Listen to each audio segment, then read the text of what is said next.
Pourquoi il y a 3 étapes dans la manifestation d'une blessure d'âme? L'étape de victime, de bourreau et d'auto-sabotage. Dans la première étape, donc, on est la victime.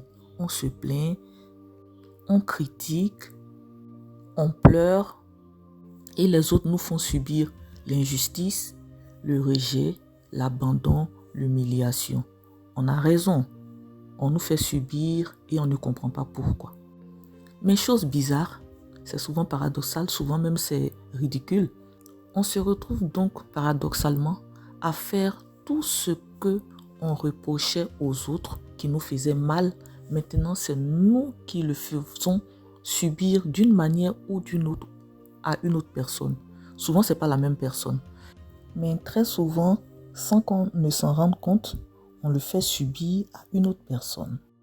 Par exemple, on se plaint de trahison de notre partenaire, on veut même en mourir, mais l'ironie de la vie fait que quelque temps après, on se retrouve en train d'être la personne avec qui quelqu'un d'autre trahit une autre personne.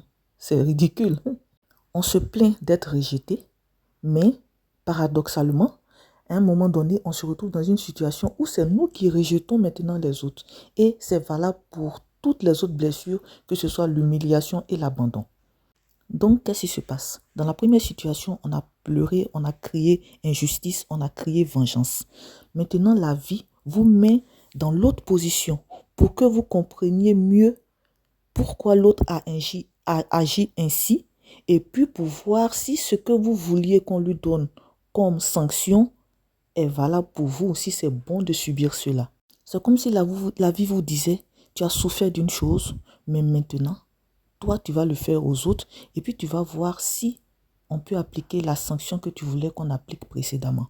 À la limite, on peut te sanctionner doublement parce que toi, tu sais que ça fait mal. Tu sais combien c'est douloureux de ressentir cela, c'est douloureux d'être trahi, c'est douloureux d'être rejeté, mais ça ne t'empêche pas de le faire subir à quelqu'un d'autre.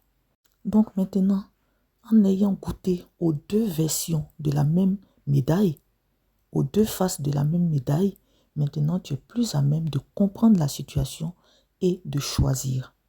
Et cela risque de se répéter plusieurs fois dans la vie, jusqu'à ces deux phases vont donc se répéter plusieurs fois dans la vie pour différentes blessures, parfois pour la même blessure, la phase de victime et de bourreau.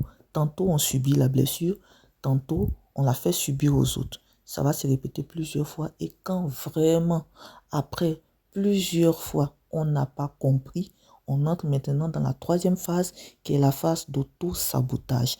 Et c'est le moment où la maladie s'installe.